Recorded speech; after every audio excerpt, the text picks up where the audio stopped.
I feel like I got personal training. Yeah. Were you on vacation, Andrew, or just? Just different things, and my asthma was acting up, and Yeah. Okay, we're going to go through some of the jump and land stuff we've been working on today, and then we'll learn a different type of push press. Requires a lot of full body stability. So hopefully it's cool there where you are. Even in here isn't really that cool. I tried to open the door. Go with some neck circles here to start off. I tried to open the door to crack, but if I open it all the way to really let it cool out, then I'm just kind of a back, I'm all way too backlit.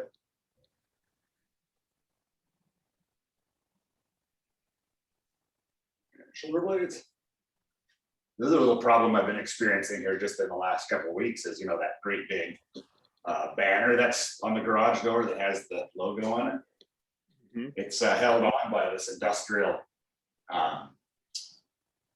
strength Velcro so that it can bend with the door as it goes up and down. Well, the problem is that, and that's worked fine ever since we put it up, in January or February when it was we got it. But apparently when it gets over a certain temperature, the tape starts failing.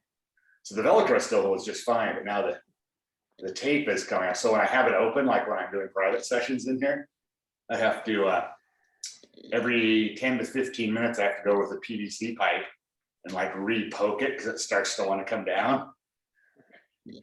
And have to figure out how to attach it a little more permanently. Upper torso. This one, a little something to play with for some variety's sake, and also just explore what might be happening through your torso. Typically, we're going to do these either feet pointed out or straight forward. So angle your feet inward a little bit on this one, not massively. And then we'll just do the same thing, see how it affects the hips and the low back any differently, or maybe not. So we got a rotation, extension with the glute squeeze. Rotation.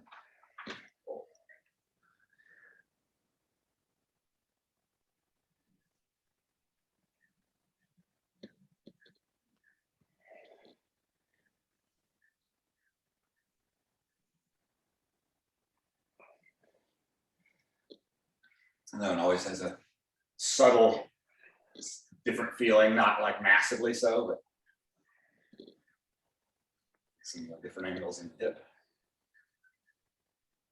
Two of these.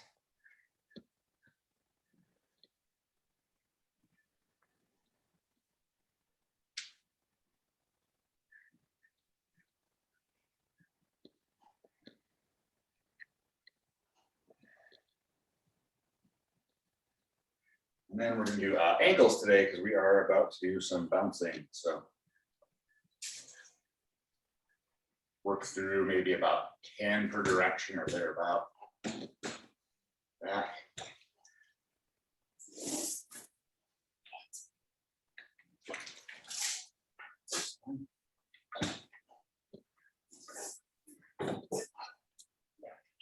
Back. And let's go with 5 squats. See how that feels. And notice I'm not actually sore, at least not yet, from anything in yesterday's workout. It feels pretty good. And it'll hang out at the bottom, plant and reach for a few reps.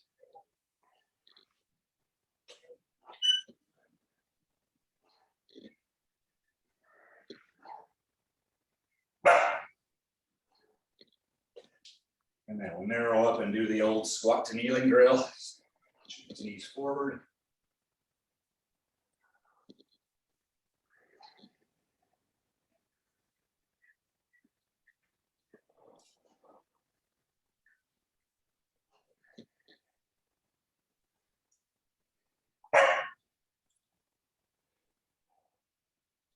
And then we'll finish with an elephant walk. So I'll turn sideways here. So if I was here, my feet are narrow, and then press up. I can have my hands, fingertips, and hold here if I need to, If you're really flexible, you can have your palms on the ground, or we just want to straighten one leg and then the other, kind of alternating back and forth, which makes you look like you're an elephant walking. You. Check the dog here while you guys finish that. Brownie, it's okay. You went to work.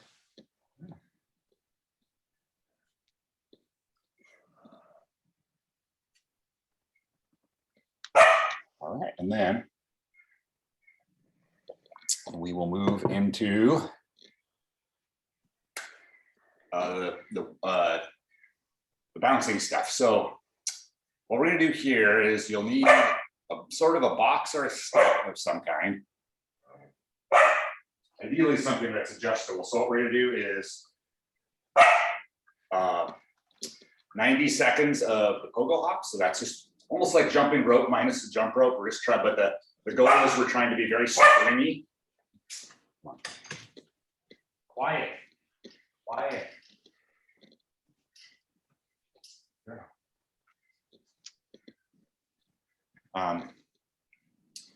So 90 seconds of pogo hops, trying to make them as springy and elastic as possible. And then between each of these 5 things on the list, as long as you have a bar, we're going to go do 15-second hang between each little jumping exercise. You're going to bounce, hang, bounce. You can do any form of hang you want, whatever feels good. I'd probably start with the the double overhand full passive hang, but you can do under grip, mixed grip, play with loading one arm if you want. Okay, so let's do 90 seconds pogo hops. I'll time this one off here. Okay, here we go. 90 seconds.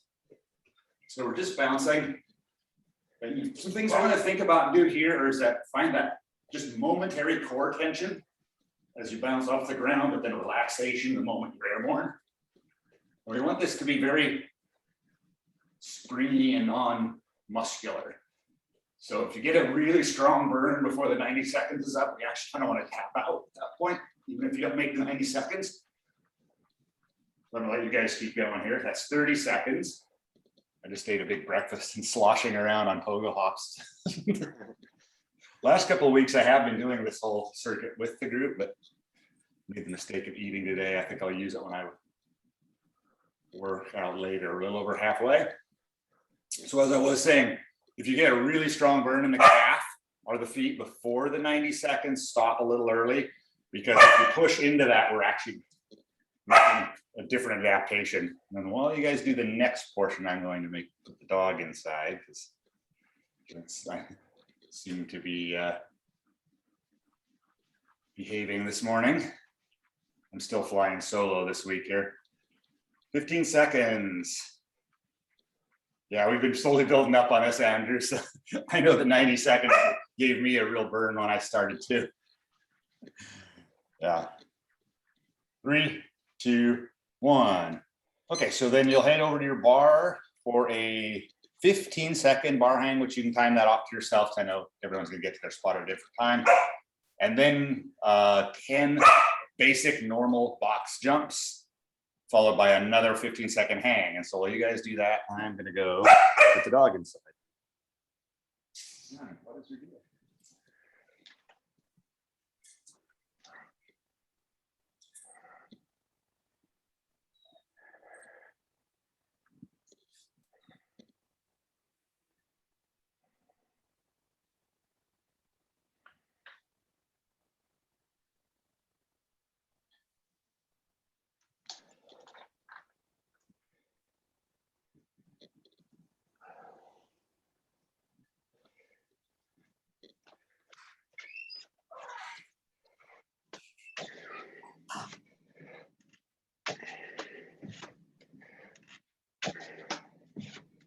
Okay, I'm back.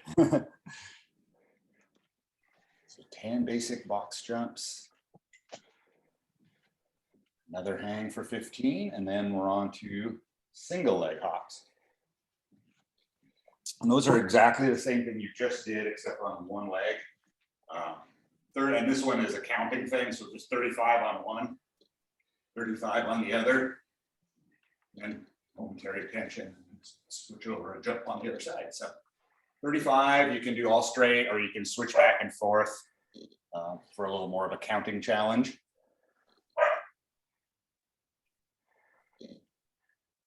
And again, Andrew, if this starts seeming a little gnarly before that, we've slowly built up on this. Single leg hop seems super simple, but it actually is a really high tension movement.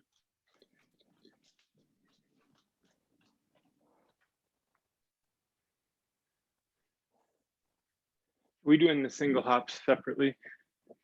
Yeah, after the, yep, 35 and 35. 35, okay. Yeah, 35 each leg, and then another hang.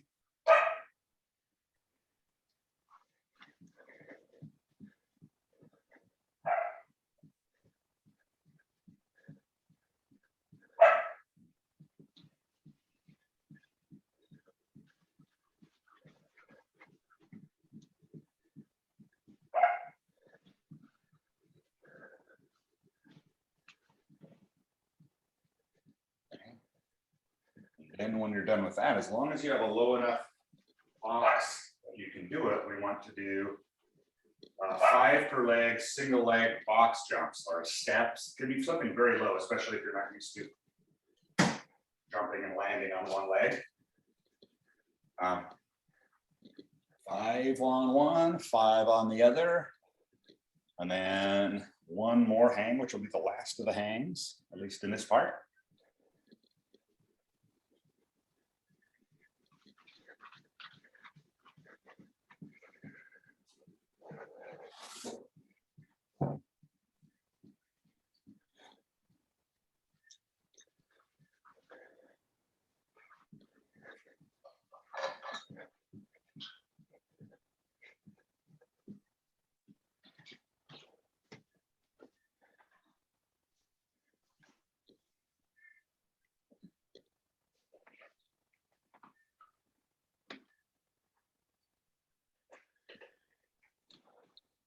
And it was the second round of box jumps. Single leg box jumps, 5 per leg, as long as. Okay. And the last thing, once I'll wait till you're both done with that and the hang, and then we'll talk about these depth drops.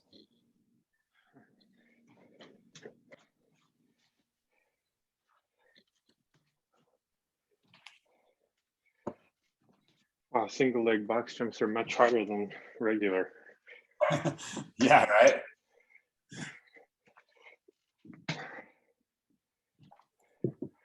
Yeah, if you've got your 20-inch box kicking around and then single leg box jumps, no. Yeah, that's one thing I don't know. I've never done a height max on a single. Definitely want to use like a stack of soft mats or something. Yeah. Okay, then we got the last one is the depth drops, which is basically where you're stepping off and absorbing the landing in a good position, kind of sticking the landing. So the basic one, which we had done, you step off, land in a half squat, pause for a few seconds, and then drop out, come out of it. And man, I know that almost none of us have the option at home to keep building up in higher boxes. So we're just working with whatever we have. Like, you know, this bench is not a bad one for in here. Today, though, instead of landing in that symmetrical squat stance, we're going to try to land in a bit of a split stance. So when you do the step off, the foot that leads the way is going to be the front foot. You're basically landing maybe at about roughly, you know, where your pedals would be on a bike if it was flat. So it's not a split stance like a lunge we're trying to go into. You see, I need some practice there, right? So you're just dropping, freezing, and then climbing back up on top. So 10 of them, I would try to do 5 of your landings, you know, right foot is the front foot and 5 with the left foot as your front foot. And just kind of get comfortable absorbing the landing there.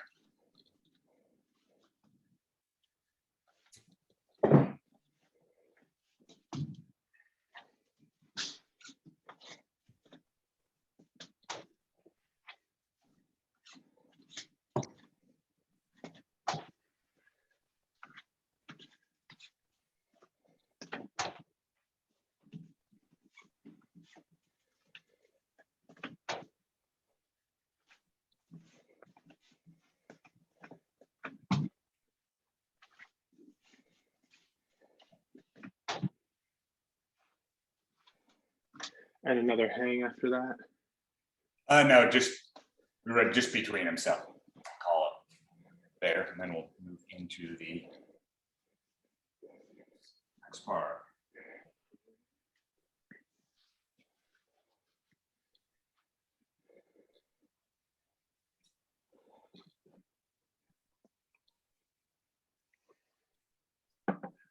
All right, so part A is a little different one. So again, kind of focusing on getting strong in different angles.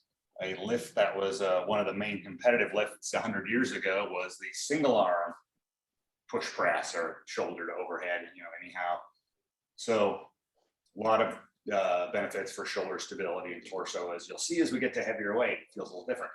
So this can be done with the kettlebell as per normal, a dumbbell in the rack, and I'll show the barbell method, which is if you have that option, I would kind of play with that for one, because you can micro load it more easily than a dumbbell, and because it has the added grip and balance challenge. So we all push pressed a ton, so that's nothing unfamiliar. I'm trying to keep my core engaged, load the knees by sliding their back straight down. It's not a butt back. Drive the weight up.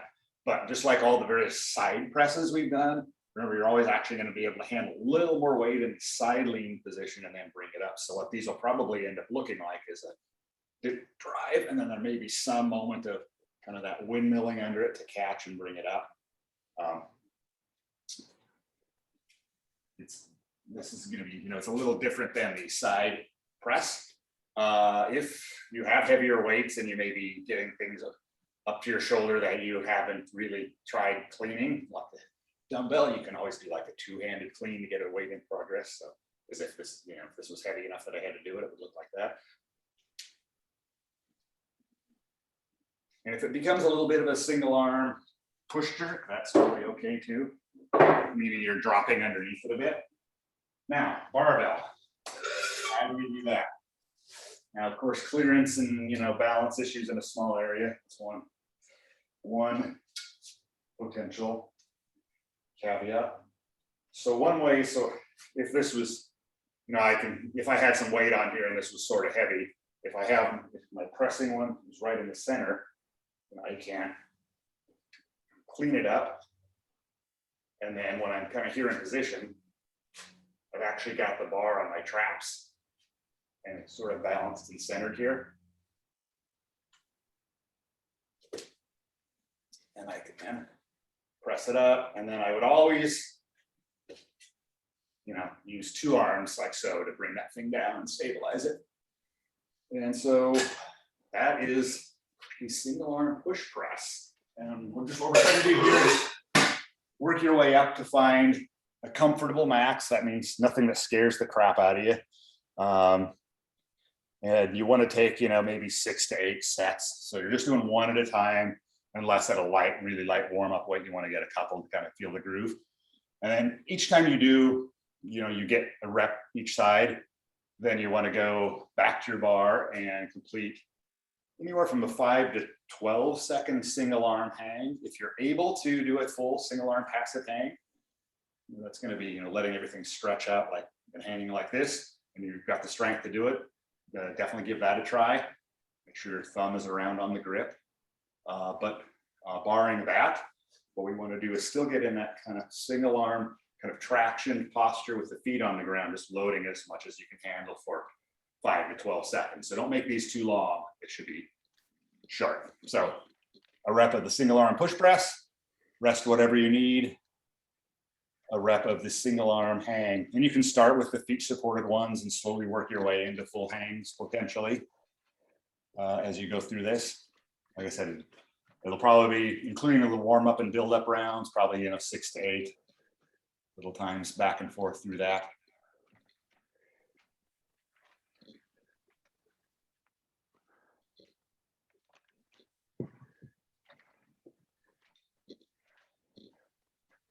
This is where micro plates are really handy. Hopefully you have 2.5 pound change plates. I know when we were doing the one arm barbell snatches a few weeks ago, and someone could do the bar okay, and the just adding the clips to the bar was enough of an overload that made it noticeably more challenging and was kind of the breaking point. So possible that even the clips could be something here.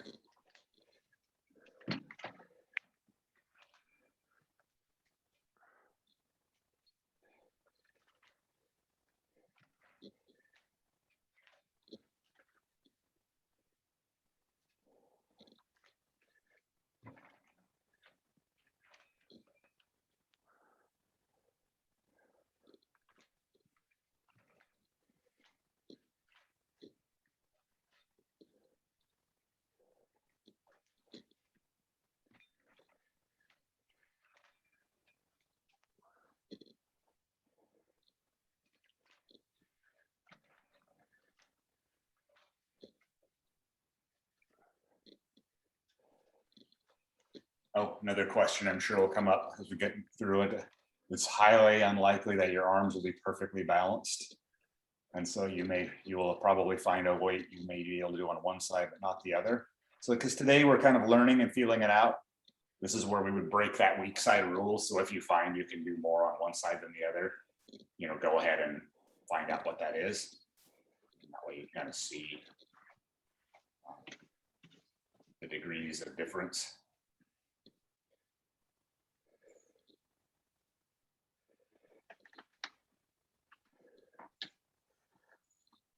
This movement like this requires all kinds of body segments to play well together and be coordinated. So it's where you maybe have pretty even balanced strength on all the various little metrics, like, the shoulder rotations, and maybe even your single arm press is even per side. But then you go to do something like this and you find out at a heavy load, something structurally on one side isn't yet working right under these dynamic and overload conditions.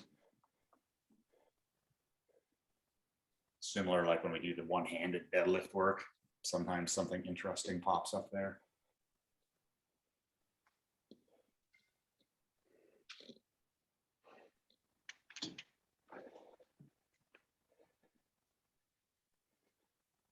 A pretty good selection of dumbbells and kettlebells there now, Andrew.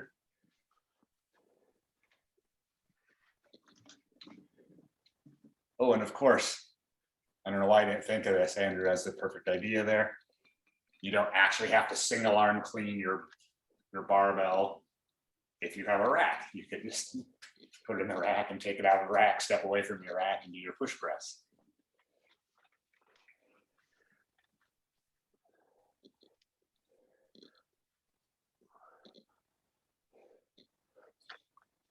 I think I was thinking in terms of the way the lift was done way back in the day, because back when this lift was popular, the squat racks hadn't been invented, or certainly weren't in widespread use.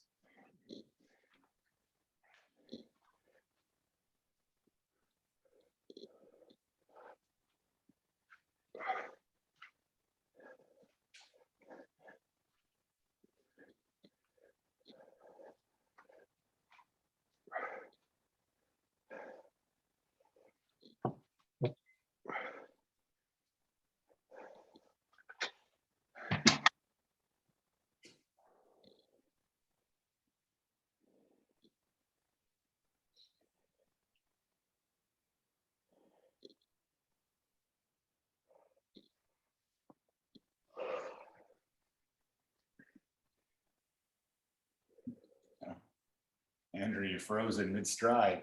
There you are.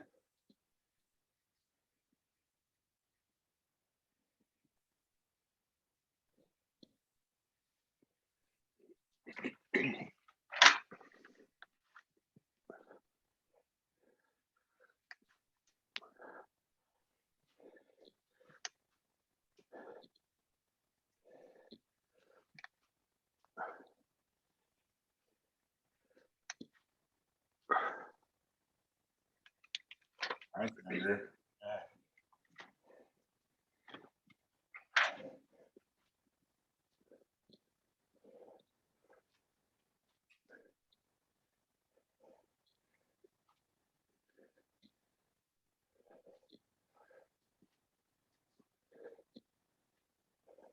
And you can always retry a lift there's so many little balance components where maybe you get a little off balance or the timing a little off, and weight you probably can do just doesn't work. So you can, some little bit like, you know, when you're missing a clean that you know you can do, but something's off, you can give a few tries at the same weight.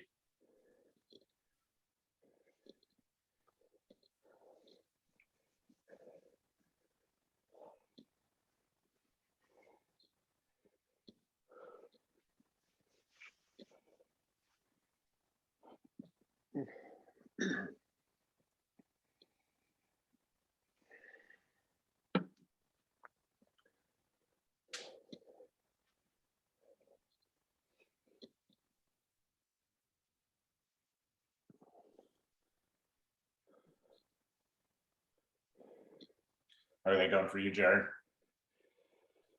Good. I got up to my heaviest barbell weight with 45. I can't do my barbell in here, so I want to try it that way, but I don't have the space for it. Yeah, and you can't really do a kneeling push press. Yeah.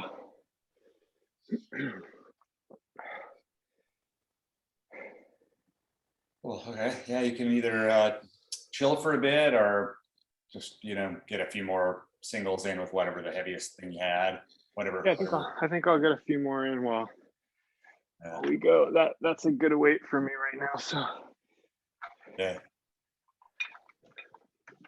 I guess I should have mentioned that earlier too. Yeah, those of you that have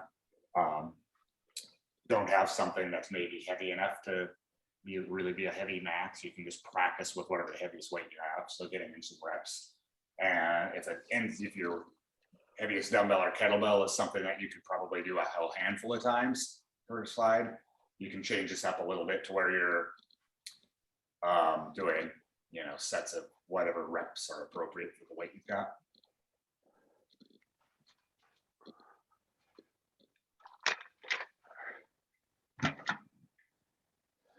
Zoom is being a little hiccupy this morning.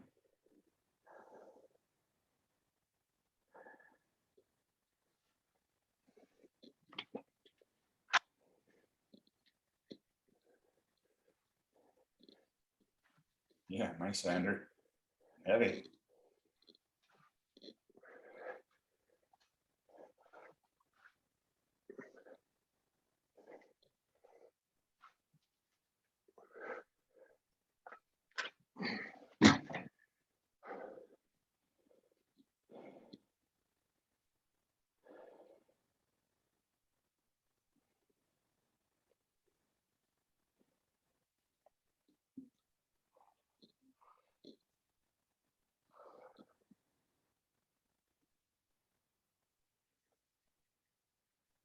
What are you up to there, Andrew? You must be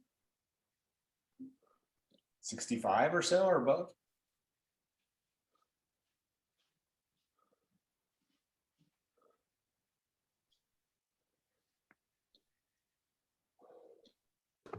$75 with my right arm, 65 with the left.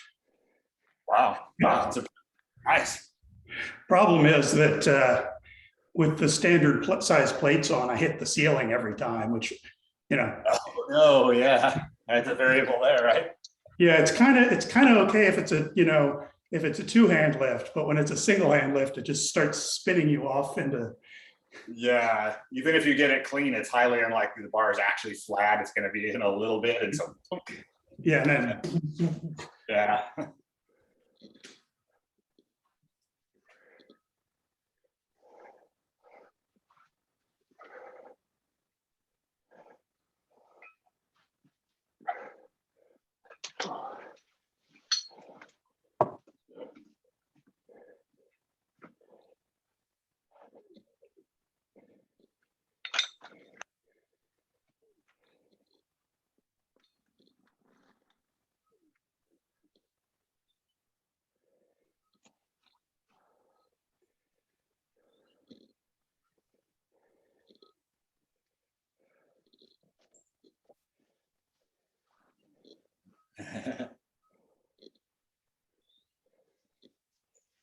And there comes a point where body says no.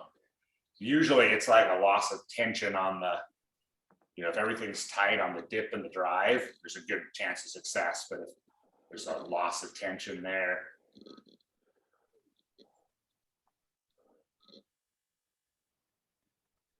yeah, you, wow, that's no joke. 80 maybe on that one.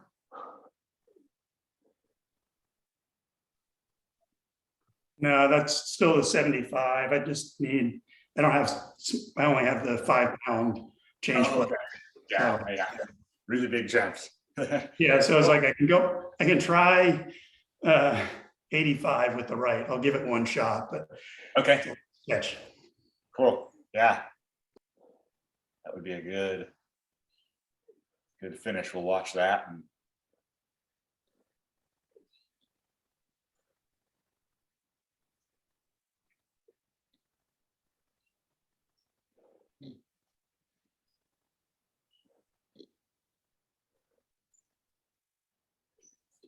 just kind of feel how the abs and everything work differently when you get the heavy single load up there.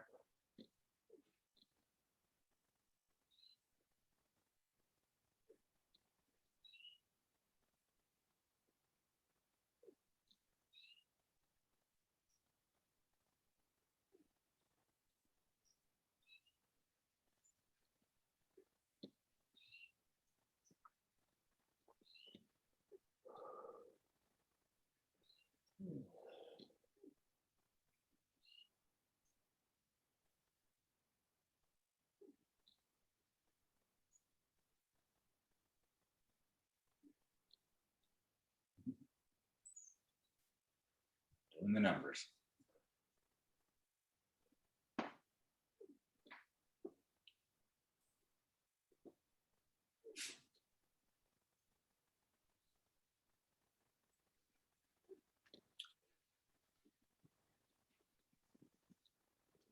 Okay. Let's get this. Find the middle. Nice. You. Wow, man. Nice. That was solid. 85. Wow. Very cool. Pretty imbalanced between my right and left, but not too surprising given the impingement on my left. So Yeah. Yeah. So that's significant.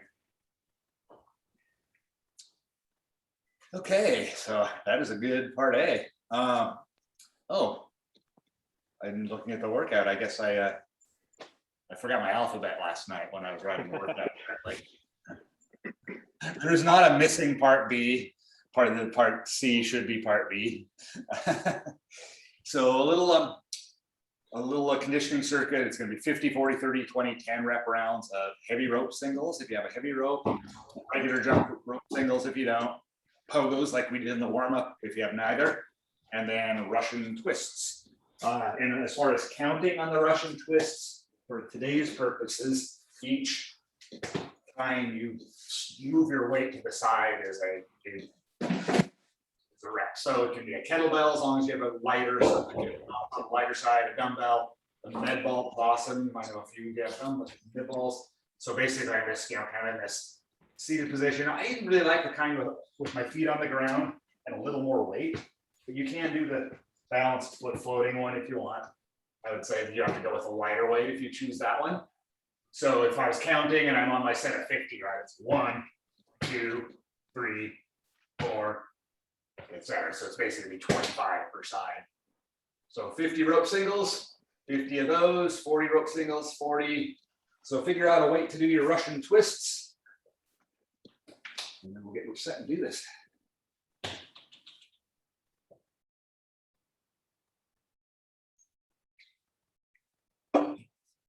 Oh, cool, Jared. I didn't realize you had one of the old 14s. Nice. All right, whenever you're set and ready, jump in and fire away. 50, 40. And as we worked on all through last block, especially on the rope, Singles, try to think of getting full breaths in and out rather than those short, tense mini breaths that a lot of times jump roping makes us do. Relax, deep breathing. And when you get your Russian twist, you want to breathe with the each time you exhale, each time that weight goes over to the floor.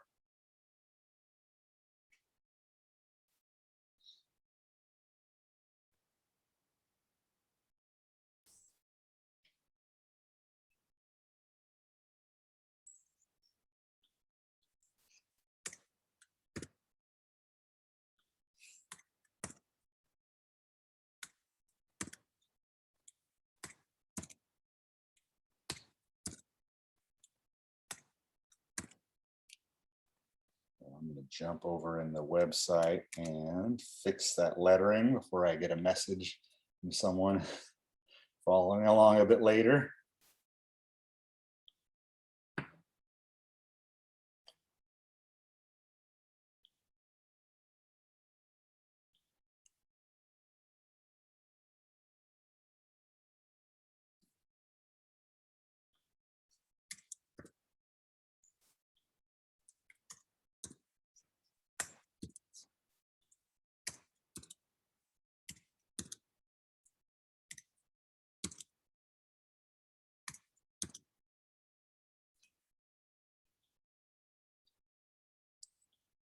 Okay, there we go. All updated.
Feel the abs.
It's get kind of fun once you get into those low rounds finally.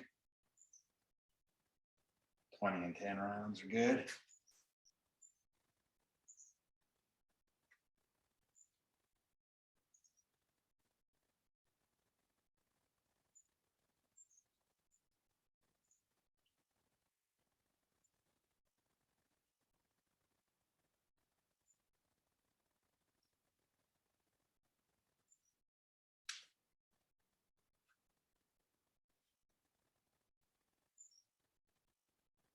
Oh, Jared, who's that?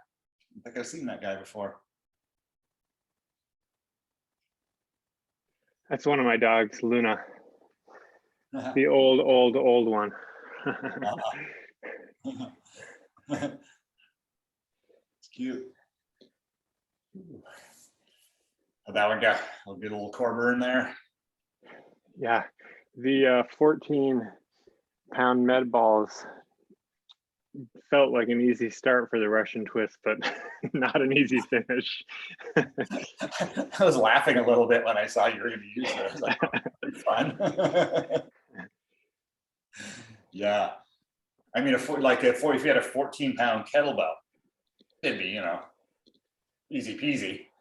But the size, and how far you have to keep that thing away from you on that side, Yeah. type of a ball.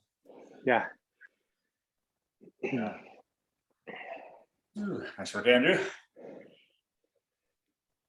Oh, okay, let you cool down for a minute, and then we're on to part C, not part B. I guess I think I was debating making the, all the jumping we did at the beginning, like part A. Instead, I grouped it in with the warm up, but then I still called the first part of the workout A, but somehow then I was on to C and D.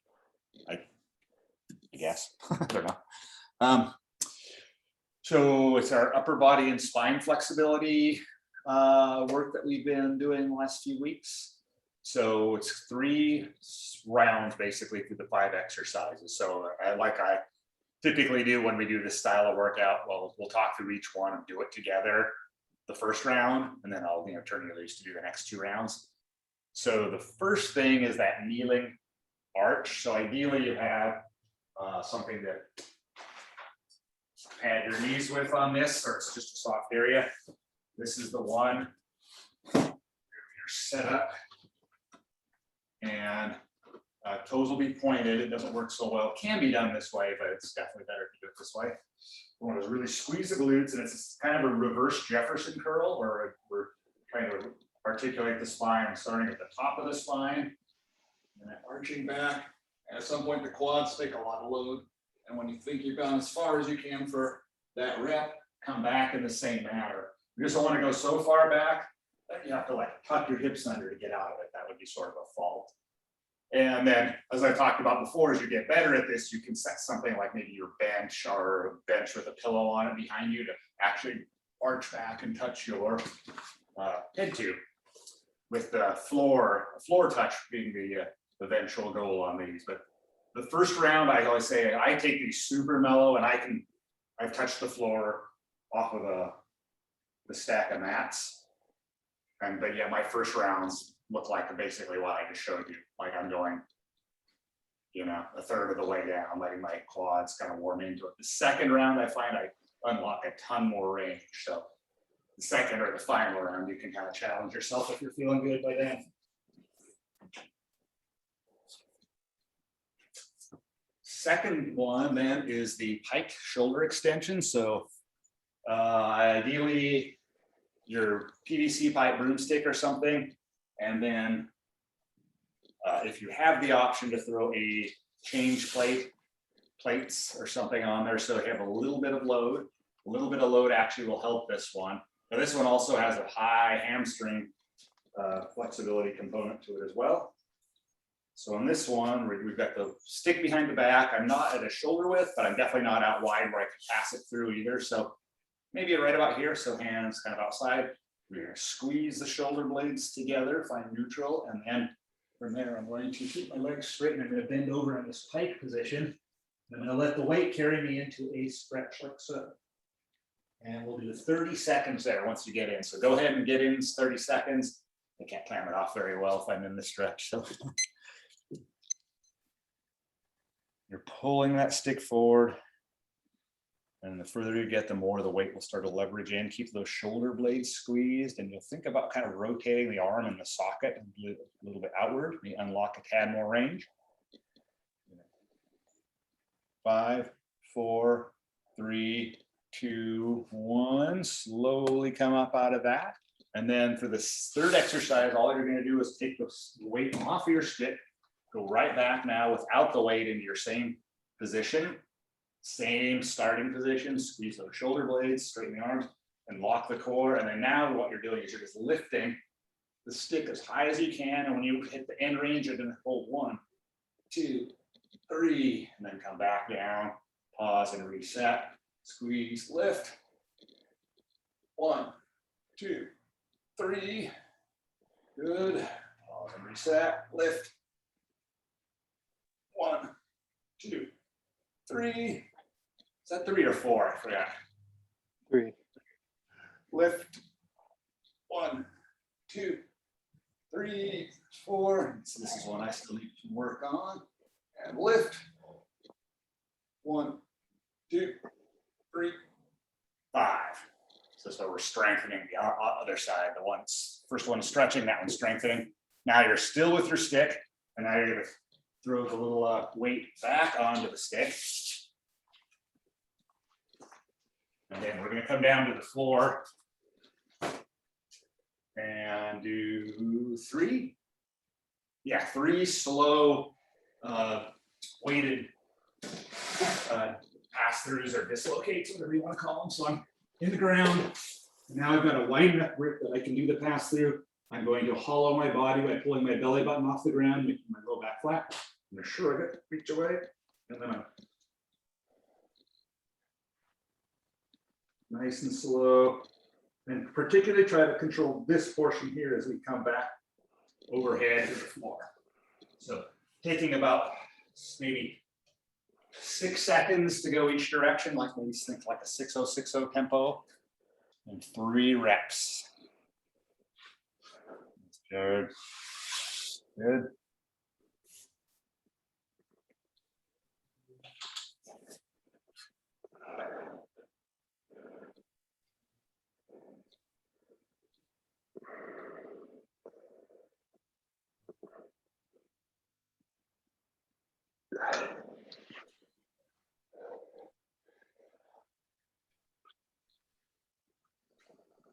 Awesome. And then the last one then is, you can stay up near the floor, 10-second bridge of some kind. So we've got the whole smattering of bridges, all the way from a gymnastic bridge press up. Some of you can do that. Others may press just to your head, sort of like a head bridge with your hands on the ground. That would be a low bridge, or the starting point would be a shoulder bridge. So starting with the easiest would be basically it's an exaggerated glute bridge. Ideally, tuck your feet in until you can grab your ankles, and then squeeze your shoulder blades against the ground. You have to kind of walk into position.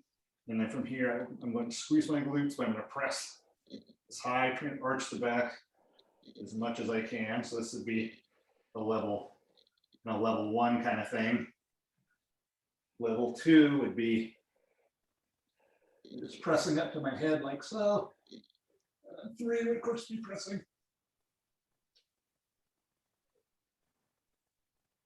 into some form of full bridge. And the interim option in there is if you put your feet on a low box, it takes away some of the shoulder flexibility requirements of the bridge and makes it easier. Now the press up is a tad harder because your feet are elevated, but for a flexibility standpoint, it's easier to have your feet up on something and do the bridge than it is off the floor like the way I showed it. So pick whatever version is appropriate, and you can build your way up each round to something a little more difficult too. So 10 seconds and count that off to yourself.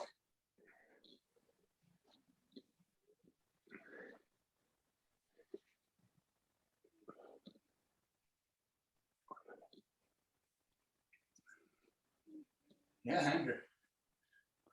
Range, yeah. Jared, the bridge.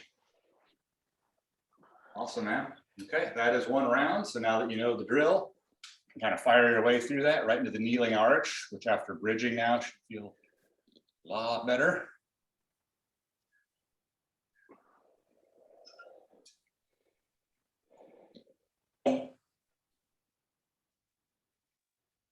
And you've got the 3 PVC pipe drills, the pike shoulder extension with the weight on behind the back. That's 30 seconds. So go ahead and count that off to yourself. And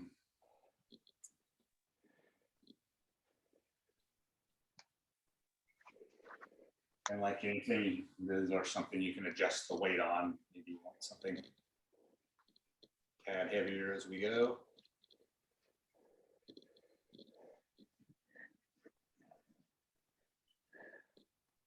Second round usually feels much better on these. And Jared, for you, once you get to the next drill, that active lift, I would say definitely go ahead and keep the weight on because you have really good range. You want to build some strength there now. And actually, I'll check yours when you get there too, Andrew. I couldn't tell how high you lifted, but it looked like it was pretty high. If you can consistently get above like 60 degrees, then we probably want to add some weight. If you can spin the other way, Andrew, face the 180 to how you were, and yeah, and then do a lift from there and see what angle you get. But try and be up nice and tall. Oh yeah. Yeah, so you got a good range. If you wanted to throw your change plate on and try it, like in the last round with the weight on, definitely go ahead and do it. Was it 3 or 5 of those? There's 5 reps with a 3-second hold. Nice, you get much more flexible, you'll be hitting your stick on the ceiling.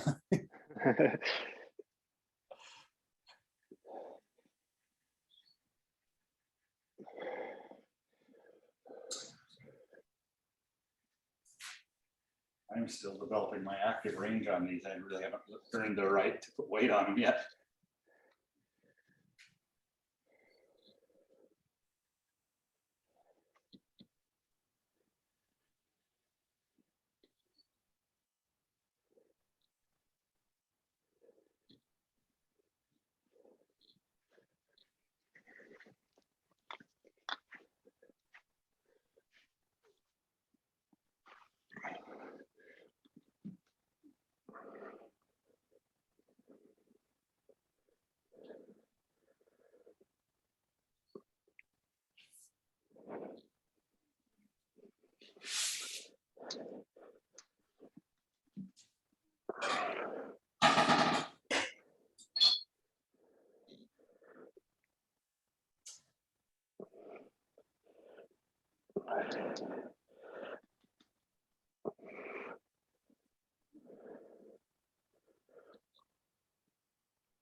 Nice.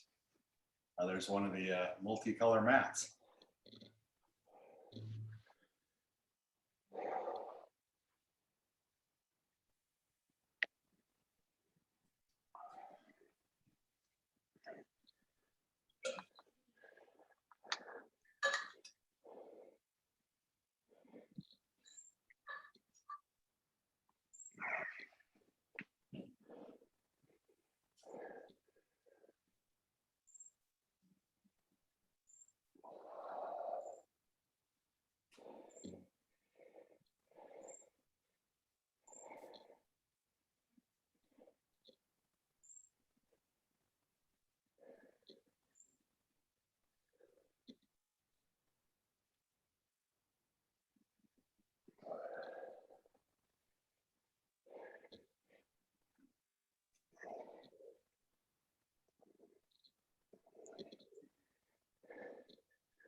Good work, guys. You can go right into the second exercise just as you stand up. Nice drill is to try and hold the weight as high as you can for a moment, and then you can go right into those 5 reps of the lifts. You got the weight on there. Try to make sure you're locked in, standing up nice and tall, shoulder blades squeeze back.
Those face down ones are pretty brutal, aren't they?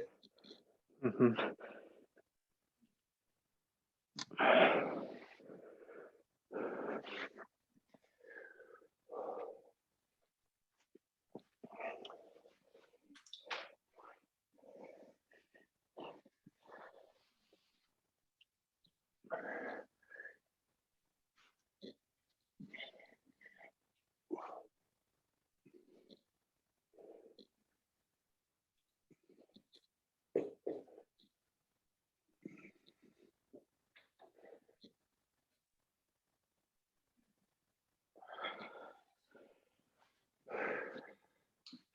Ooh, nicely done. Perfect timing too.